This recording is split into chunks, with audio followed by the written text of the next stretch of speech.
सबसे पहला क्वेश्चन ये होता है कि जर्मनी जो है वो वर्क वीज़ा ऑफ़र करता भी है या नहीं? इसके लिए मैं आपको बताऊँ कि 2025 में जर्मनी ने बहुत सारे रूल्स जो हैं वो नरम किए हैं। इसमें पहले जो है वो स्किल्ड वर्कर वही गिने जाते थे जिन्होंने अपनी फ़ील्ड में या तो डिप्लोमा किया होता था या मास्टर डिग्री जो है वो की होती थी। लेकिन 2025 में रूल्स चेंज होने के बाद अगर आपके पास कोई डिप्लोमा नहीं भी है और आपके पास 5 साल का एक्सपीरियंस है किसी भी फ़ील्ड में और आप मिनिमम जो है वो मैट्रिक आपने किया हुआ है, तो तब भी आप एज़ अ स्किल्ड वर्कर यहाँ पे जर्मनी के में डिफरेंट कैटेगरीज़ में अप्लाई कर सकते हैं। उसके लिए जर्मनी जो है वो जॉब सर्च वीज़ा जो है वो ऑफ़र करता है जिसको चांसन कार्टे भी कहते हैं। चांसन कार्टे एक्चुअली न्यू ऑप्शन है। पहले जो है वो जॉब सीकर वीज़ा होता था और इसमें अब पॉइंट सिस्टम है कि जितने आपके डॉक्यूमेंट्स, आपके एक्सपीरियंस ज़्यादा होते जाएँगे, उतना जो है वो आपके वीज़ा मिलने के चांसेज़ या यहाँ पे जॉब मिलने के चांसेज़ जो हैं वो ज़्यादा हो जाते हैं। इसलिए इसको चांसन कार्टे भी जो है वो कहा जाता है कि आप अगर इस वीज़ा पे आके जर्मनी में जॉब तलाश करें और आपको जॉब मिल जाए तो आप इस वीज़ा को जो है वो लॉन्ग टर्म या वर्क वीज़ा में जो है वो कन्वर्ट कर सकते हैं। इसके लिए डिफरेंट जो है वो शराइत होती हैं, रिक्वायरमेंट होती है। इसके लिए ब्लॉक अकाउंट जो है वो ज़रूर चाहिए होता है अगर आप इस वीज़ा कैटेगरी के लिए अप्लाई करना चाहते हैं। इसके अलावा अगर आप जॉब सीकर या चांसन कार्टे वीज़ा पे नहीं भी आना चाहते, तो यहाँ पे जो बड़ी कंपनीज़ हैं, वो वर्क वीज़ा भी ऑफ़र करती हैं। आप किसी फ़ील्ड में आपने डिप्लोमा किया है, आप डायरेक्ट जो है वो यहाँ पे जॉब के लिए आ सकते हैं। अगर इंटरनेशनल कंपनीज़ हैं, जैसे अगर मैं आपको बताऊँ कि अमेज़न है, तो वहाँ पे जो वेयरहाउस में लोग काम करते हैं, उनके लिए लैंग्वेज एज़ सच जो है वो ज़रूरी नहीं होती। अगर आप इंग्लिश भी बोलते हैं, तो तब भी जो है वो आपको जॉब मिलती है। इसके अलावा और बहुत सारी अपॉर्च्युनिटीज़ होती हैं यहाँ पे जर्मनी में।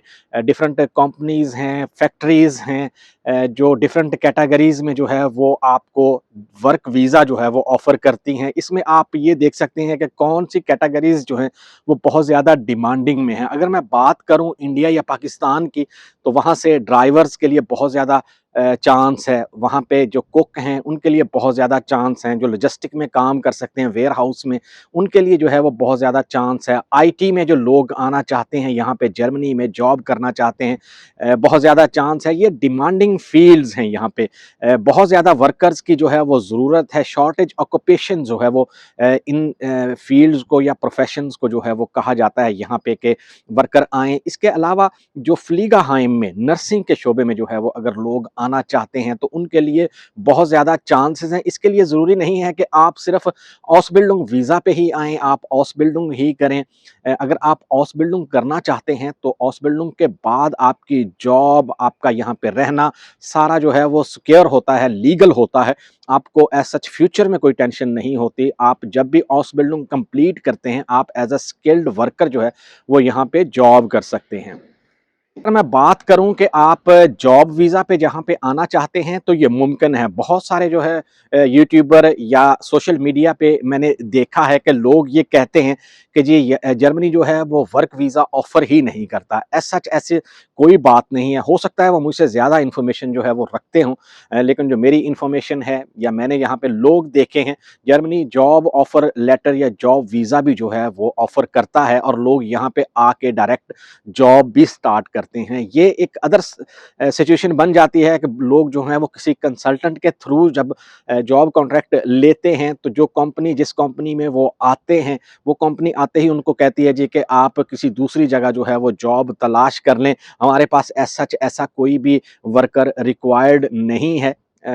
तो इस तरह की सूरत-ए-हाल जो है वो यहाँ पे अमूमन लोगों के साथ पेश आती है कि लोग कोई वर्क वीज़ा जो है वो लेके यहाँ पे जर्मनी में आके जॉब स्टार्ट करते हैं, लेकिन कंपनी उनको कहती है कि जी आप कुछ कोई दूसरी जॉब जो है वो स्टार्ट कर लें। इसके लिए जो है वो टाइम होता है कि आप किसी दूसरे जो है वो कॉन्ट्रैक्टर के पास या आप किसी दूसरे एम्प्लॉयर के पास जो है वो जॉब तलाश करके जॉब कॉन्ट्रैक्ट लेके वहाँ पे जो है वो आप ट्रांसफ़र हो सकते हैं। एज़ सच इसमें कोई प्रॉब्लम नहीं होती। बहुत सारे जो है वो लोग इस तरह की मुश्किलात में होते हैं। इवन जो ऑस-बिल्डिंग करने वाले लोग आते हैं यहाँ पे यंग लोग, उनको भी कंपनीज़ कहती हैं कि जी आप किसी दूसरी जगह पे जो है वो ऑस-बिल्डिंग तलाश कर लें, हमारे पास एज़ सच जो है वो कोई जगह नहीं है। तो सबसे पहले आप अपने डॉक्यूमेंट्स जो हैं वो रेडी करें। सीवी आपकी और जो कवर लेटर है इसके साथ पासपोर्ट और police clearance certificate, birth certificate, ये सारी चीज़ें जो हैं वो आपके पास होनी चाहिए। उसके बाद जो है वो आप अप्लाई करें। जब भी आपको वर्क कॉन्ट्रैक्ट मिल जाए उसके बाद आपने एम्बेसी में जो है वो अपॉइंटमेंट लेनी होती है। ऐसा जो है वो इतना ईज़ी नहीं है, क्योंकि वहाँ पे जर्मन एम्बेसी में अगर कंट्रीज़ में बात करूँ इंडिया, पाकिस्तान या बांग्लादेश की, तो वहाँ पे बहुत ज़्यादा रश होता है और इतनी जल्दी जो है वो अपॉइंटमेंट्स मिलती नहीं है। लेकिन सही तरीका यही है कि आपको हर सूरत में जो है वो वहाँ पे अपॉइंटमेंट का वेट करना पड़ता है। आप इस अपॉइंटमेंट के प्रोसेस को किसी भी तरह बाईपास नहीं कर सकते, या कोई शॉर्टकट नहीं है। बहुत सारे लोग जो हैं वो किसी एजेंट के थ्रू या किसी कंसल्टेंट के थ्रू पैसे दे के अपॉइंटमेंट बना लेते हैं। ये एक तरीका है, हाँ, ये मुमकिन होता है कि आप पैसे दे के भी जो है वो अपॉइंटमेंट ले लें। लेकिन अगर आपके पास पैसे नहीं हैं तो यकीनन जो है वो आपको वेट करना पड़ता है। यूरोप के वीज़े के लिए सबसे बड़े जो है वो प्रॉब्लम यही है कि अपॉइंटमेंट जो है वो नहीं मिलती, या सही कंसल्टेंट या एजेंट नहीं मिलता जो आपको वर्क वीज़ा दे सके। लोग जो हैं वो अमूमन इस तरह फ्रॉड करते हैं कि आपके पैसे लेके साल, डेढ़ साल तक जो है वो यूज़ करते हैं और उसके बाद जो है वो आपको कहते हैं जी कि आप अपने पैसे जो है वो वापस ले लें।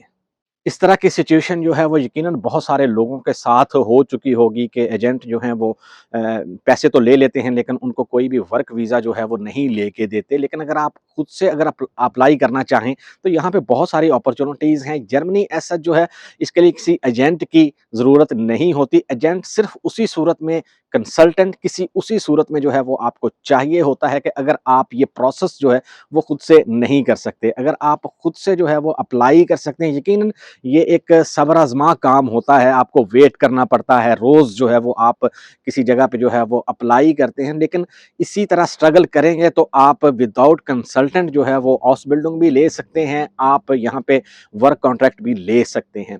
जॉब ऑफर लेटर मिलना जो है वो इतना ईज़ी नहीं है। मैंने वीडियो बनाई थी कि जर्मनी आना जो है वो इतना आसान नहीं है, जितना लोग समझते हैं, और इतना मुश्किल भी नहीं है कि जितना लोग अपने लिए ये बना लेते हैं कि जर्मनी जाना जो है वो बहुत मुश्किल है। यकीनन बहुत सारी जो है वो रिक्वायरमेंट होती हैं जिनको पूरा करने के बाद ही आप यहाँ पे जर्मनी में आ सकते हैं। लेकिन वर्क वीज़ा भी पॉसिबल है जॉब ऑफर लेटर मिलने के बाद। इसके अलावा जॉब सीकर वीज़ा या चांसन कार्ड वीज़ा भी पॉसिबल है अगर आपके पास ब्लॉक अकाउंट की अमाउंट है यहाँ पे। इसके अलावा आप ऑसबिल्डिंग वीज़ा पे आ सकते हैं। इसके अलावा आप वॉलंटियर वीज़ा पे जो है वो यहाँ पे आ सकते हैं, एफएसजे हो गया। आप एयू पेयर वीज़ा पे यहाँ पे जर्मनी में आ सकते हैं, स्टडी वीज़ा पे यहाँ पे आ सकते हैं, लैंग्वेज वीज़ा पे यहाँ पे जर्मनी में आ सकते हैं। बहुत सारी ऑप्शंस जो हैं वो देता है। लेकिन ये याद रहे कि अगर आप विज़िट वीज़ा पे आएँगे तो विज़िट वीज़ा को चेंज करना जो है वो इतनी जल्दी पॉसिबल नहीं होता। विज़िट वीज़ा जो है वो सिर्फ़ ओनली जो है वो ऑसबिल्डिंग वीज़ा में कन्वर्ट हो सकता है। ये मैं नहीं कहता कि होता है, हो सकता है, लेकिन उसके लिए भी जो है वो आपकी टाइमिंग जो है वो बहुत इम्पोर्टेंट है कि आप किस मंथ में जो है वो जर्मनी में लैंड कर रहे हैं। अगर आप किसी ऐसे मंथ में जो है वो लैंड कर रहे हैं, जैसे आप दिसंबर में या जनवरी में यहाँ पे आएँगे विज़िट वीज़ा पे और आप अपने विज़िट वीज़ा को ऑसबिल्डिंग वीज़ा में कन्वर्ट करना चाहते हैं तो ये पॉसिबल नहीं होता। आपको ये देखना होगा कि अगर आप विज़िट वीज़ा को ऑसबिल्डिंग वीज़ा में कन्वर्ट करना चाहते हैं तो सबसे बेस्ट मंथ जो है वो मई का होता है। मई के मंथ में जो है वो आके आप यहाँ पे, अगर डायरेक्ट जो है वो आपका नहीं होता, क्योंकि बहुत सारे डॉक्यूमेंट्स जो हैं वो चाहिए होते हैं। आपको सबसे पहले रजिस्ट्रेशन चाहिए, उसके बाद आपने टैक्स नंबर के लिए अप्लाई करना है, फिर बैंक अकाउंट ओपन करना है, और इंश्योरेंस लेनी है, और लैंग्वेज सर्टिफिकेट। जो लोग यहाँ पे विज़िट वीज़ा पे आते हैं डेफ़िनेटली जो है वो उनके पास लैंग्वेज सर्टिफ़िकेट्स नहीं होते, तो विदाउट लैंग्वेज सर्टिफ़िकेट ऑसबिल्डिंग मिलना एक्चुअली में पॉसिबल नहीं होता। लेकिन अगर आप राइट टाइम पे राइट डिसीजन लेंगे और यहाँ पे जर्मनी में लैंड करेंगे तो ये पॉसिबिलिटी होती है कि आप विज़िट वीज़ा को भी हाउसबिल्डिंग वीज़ा में जो है वो कन्वर्ट कर सकते हैं। वर्क वीज़ा जो है वो अगर आपके पास है तो ये अपॉर्चुनिटीज़ होती है कि आप यहाँ पे आके जॉब स्टार्ट करते हैं, आपको सैलरी मिलनी जो है वो शुरू हो जाती है।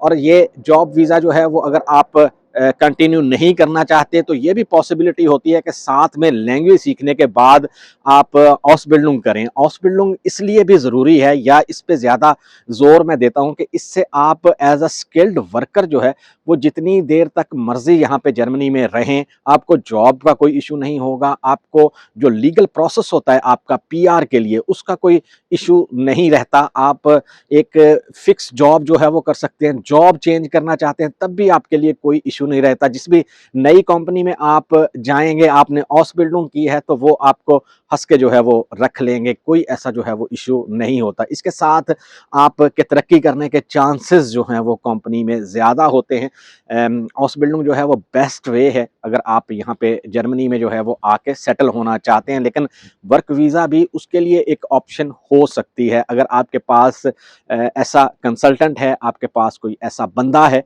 जो आपके लिए वर्क वीज़ा का अरेंज कर सके।